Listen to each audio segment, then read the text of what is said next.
Hello, welcome back to the ministry. We're on part 2 of Fighting Temptations. So, the Lord gave me this movie and we just running through it. I have 2 notes actually for this movie, and it's not just the movie, but we gonna go through. Picking up where I left off, I was talking about charisma. Some of these men have picked up the ability to have a level of charisma. Charisma actually is a spiritual form of bewitchment, which actually it can be a form of neurolinguistic programming. Now, there is a way for your mind to use neural paths in order to recreate or create new passageways, so on and so forth, if you do it in a healthy, appropriate way. But neurolinguistic programming is literally a scientific term for bewitchment, where you use words, and a form of persuasion that is a form of manipulation through words. Okay. And somebody I used to know had an associate that did this very well. And I used to always wonder, once I became Christian, why it was certain people I would talk to, I would feel like somebody blanketed me with or hit me with it feel like a sleepy stick and a woozy love potion number 9 type thing coming over you, where you like, ooh, everything you say is just right. And it's not so much a I love you, because people are operating under the spirit of, what is it, a marine kingdom spirit, a warlock will use this, especially men, and they will use wording. But if you're alert and aware to it, you'll feel it, but it won't take you over. Because in the moment you feel it come on you, you have the ability to reject it. In the moment you reject it, it will never have the ability to hold you, especially from this particular individual. Okay? So that's something I wanted to address there. Next. So he has the ability, he just does a presentation, Darren does. He does a presentation at his job for this mall liquor company, and he's saying we can multiply your revenue and sell it in all these states and all this kind of stuff. And he just puts it on thick for the company people that the guys that's running the company that he's selling the pitch to is like, yo, you should give this guy all this kind of stuff. Number one, I want to address the fact that some people are just plain people pleasers, and his boss was willing to kiss the areas of the guy that he was talking to. So he said, anything you say, sir, of course. I'll give him a promotion. Exactly what you said. Some of your spouses were in industries. Yes, ma'am. Yes, sir. Yes, ma'am. Yes, sir. What you mean you gonna say no to me? People that actually say no in these industries. I remember years ago, my mother used to watch Oprah all the time. And Oprah did that one episode of The Gift of No or something like that. And I remember I was reading Alicia Keys' book, and she was talking about how she had to learn to say no to certain things. That industry is a yes environment. Industries, business, yes environments. Some of your spouses need to learn to say no before they could even come near you. I kept seeing the number 441. 441 in the Strong's Concordance means people pleaser. Some of your spouses were these individuals.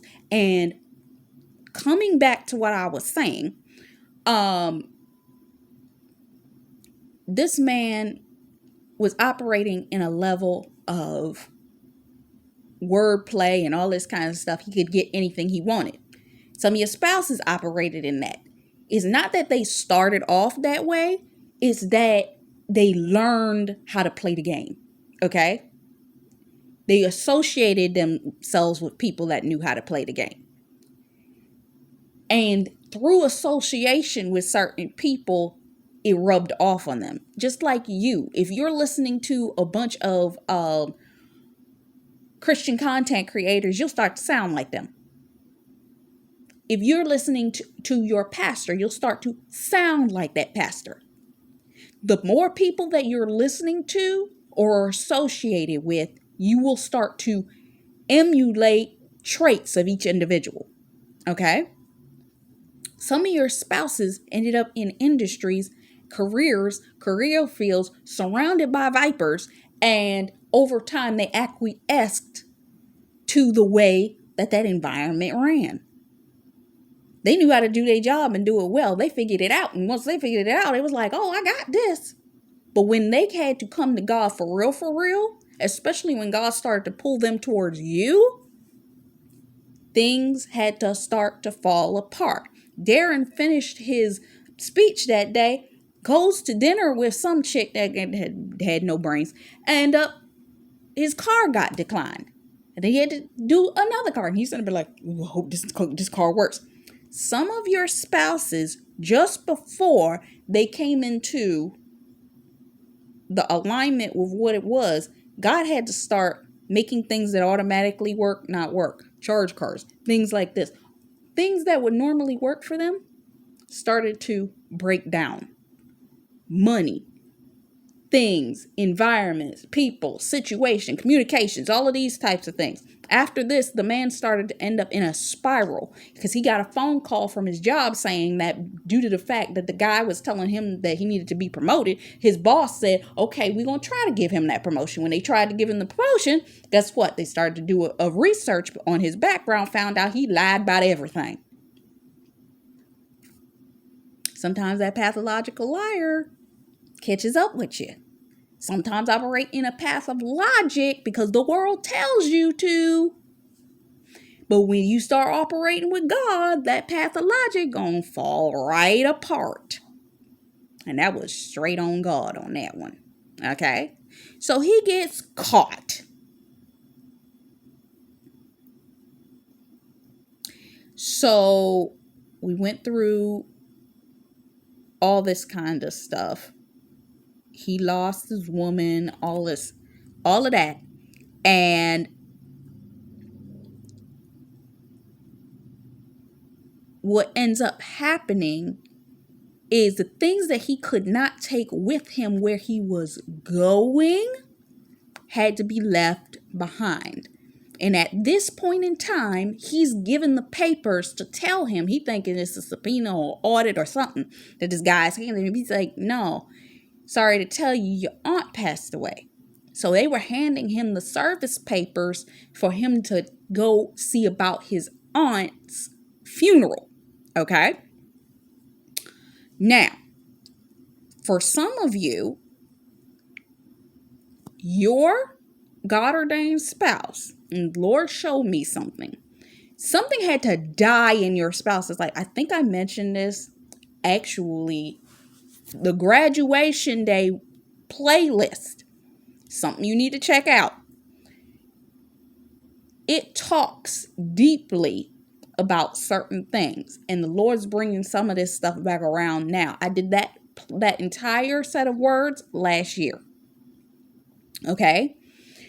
And it's relevant because you're in a graduation season. And because of this graduation, your life, certain things are separating themselves. Your spouse's life, certain things are separating themselves. Okay? Now, what ends up happening is that he ends up having to go back to his old hometown. Small podunk little town. Forget the name of the town.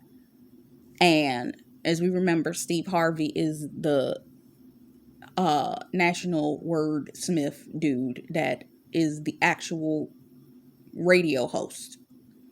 He tells everything that's happening in the town because it's such a small town that the most interesting things. He's the one that announces that he's in town again on the radio because there's so much nothing going on in that town. So he gets to the inn, which is run by Pauline.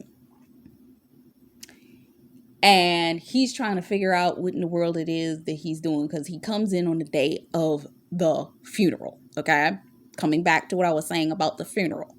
I had a dream just before I left New York of a funeral happening in my God ordained spouse's life. Some of your God ordained spouses had to allow everything in their life that was attaching them to the environment that they were at to die. In some cases, through your prayers, the Lord kept tapping them several times before he ripped those things away from them, to show them, I need you to release this. I need you to release this. I need you to release this. I need you to release this. But because they had a people-pleasing spirit, God would tap them and say, I can't do that. And it's like, I can't do that right now. I know I'm seeing that, but I can't do that right now. Or they didn't understand how God was trying to show it to them. Even though they were seeing it, they were like, you know how it is. Pause. The Lord want me to bring this in here. I had a revelation in a dream the other day. I'm not going to express what it was, but this is something that happened to me. And the Lord does this to me. He'll let me experience something, and then he'll bring this one statement to me. Now imagine what your God ordained spouse felt like. I said, no. And I was like, what? He done that to me twice. Okay. I said, what? And when he expressed this, then the Lord started to pour something out on me. And I'm going to share with you what I can from what revelation he gave me right here, because it's relevant to what we are talking about in this moment. Okay. So what the Lord showed me was, in some of your God ordained spouses' cases, they were attached to individuals. Some of them, their status was in one level, but they were attached or had grace to have access to somebody in a higher level. And this person was a good friend of theirs. And in them having that association, when God was showing, I don't know whether they had a romantic relationship with this individual, because some of them may have.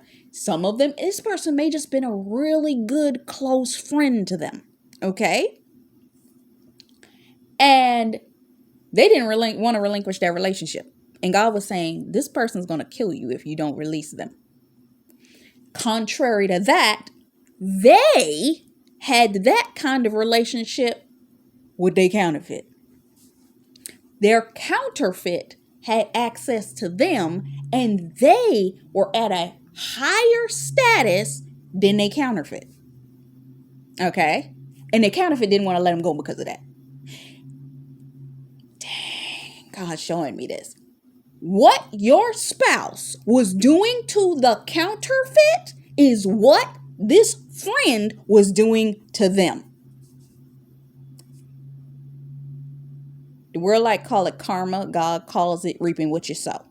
They were reaping what they sowed in them having been treated by a higher level individual like they were being treated.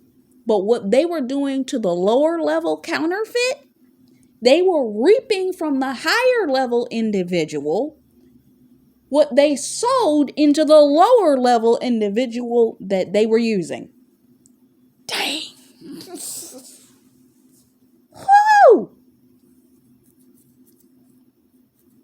Okay, I'm gonna leave that alone. Somebody needed it. But with that being said, they didn't want to let either one of them go. And that was delaying them. And in them not wanting to let either one of them go, kept delaying. And until first, the Lord had to show them through several situations, certain relationships they were dealing with. Remember, Darren had a girlfriend while he was over there, but she was an airhead. I ain't saying they counterfeit was an airhead, but whatever. They weren't respecting them, okay? Go back and watch my perfect match review. I have it in an entire playlist. That explains that, okay? Now, coming back. they had certain relationships on that level. God said, you got to break that up. That was taking up time, taking up space, and delaying them. And until they decided, after being hurt on both ends, because they were getting burned on both ends, meaning the counterfeit was burning them because the other person was burning them. This person is burning them because of the fact that the higher level status person is burning them because of how they treating the lower level status person. Call it reciprocity, call it whatever you want to call it. But because of that, they had to let both ends go. Until they let both ends go, and Thank You, Trust, and Obedience Ministry just came out with a word that they are running back to you. Okay? Running back to you. Okay? They have been set free from all that confusion. Because what was happening is what was holding them there, keeping them in bondage to those old things, whether it was people, scenarios, people pleasing, all of that, due to there was a level of spiritual, I'm going to say the word, God, don't let it come back to me, projection. I was watching a television show, and literally the guy said to the woman, as the soap opera was coming on, he said that you're projecting on me. Some of your spouses were projected upon, whether it was in their thoughts, whether somebody was using witchcraft manipulation. Queen Elisa just did a word the other day where she was literally talking about some of you, whether it's your prodigal, whether it's family members, have been being seduced through a seducing spirit that actually had control over their mind. Okay? That's why they were double-mindedness, didn't know whether they wanted to come to you, and was in depression because of that, and then were oppressed because of the witchcraft that was on them. Thank God the Trust and Obedience Ministries just released the word this morning saying that that's been broken, okay? So due to that being broken, he been set free, mentally and emotionally. He now has full clarity and knowledge as to what it is that was holding him up in the first place. But just like I mentioned in the word that I talked about, then it was like a car accident. All these areas in his life falling apart was like a car accident to him. It's like, why is everything falling apart? It's another word. Gotta give you the links to that. So all those areas had to fall apart. Why? To make it easier for him to come to you. Duh. And the delay was the projection to try to keep him there, keep him in his lies, keep him in that path of logic that he thought was right, okay? But it was all lies, okay? And he was able to release and be relieved from that by God's grace because he tore everything up. Now, coming back to the movie, that Darren, I can close this note for right now, that Darren had the ability, at this point, he comes into town, it's the day of the funeral. So he goes, he changes, and he goes to the funeral. Meanwhile, still getting phone calls from his assistant telling him, oh, they just repossessed this. Oh, you're up for court. Oh, you're this, that, and the other. Still getting all of this kind of stuff.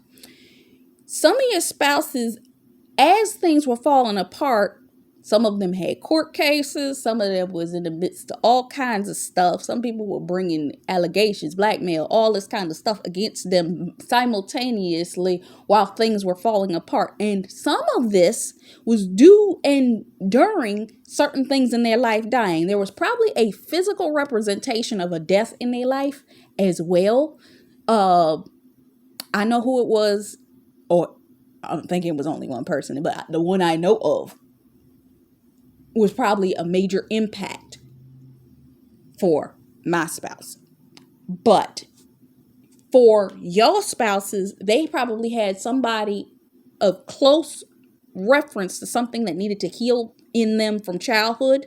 For Darren, It was his aunt that was connected to his hometown, that was family member connected to his mother. For your spouse, it may have been somebody connected to them or representation connected to something they lost as a child. Okay. Now, he goes to the funeral. Everybody's sitting there crying. Everybody loved his auntie. Okay. And he's not there.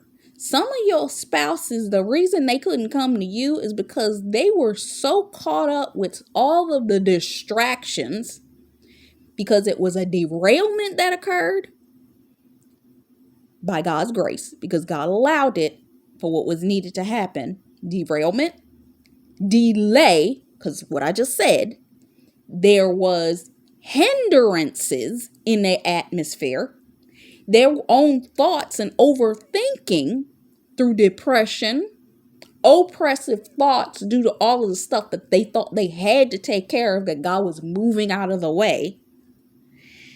And all of this stuff is happening simultaneously. It's a breaking down of the environment in order to make room for what God was trying to do in their life. Okay? Funeral happens and he has to stay overnight. He goes back and he meets up with Pauletta. She got such strict rules. Let me explain to you something. I'm going to explain this right here. Okay? Because the Lord showed it to me. Let's see. How am I going from the very top? Or I'll explain that in a minute. Bitterness. Okay? There's a form of jealousy and envy that equals bitterness. Okay? This woman, Pauletta, is bitter and envious. So she positions herself at every capacity to a way in which she has power, but it's a false level of power, okay? This is exactly how that Jezzy spirit works, okay?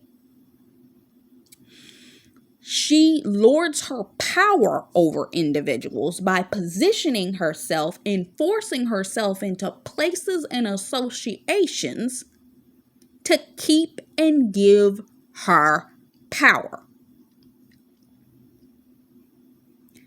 And because of this, they don't want, people operating under this spirit does not want to admit to any capacity that they may need to change, because it takes too much money, potentially time and or energy, and it torments them at the thought that they may need to change.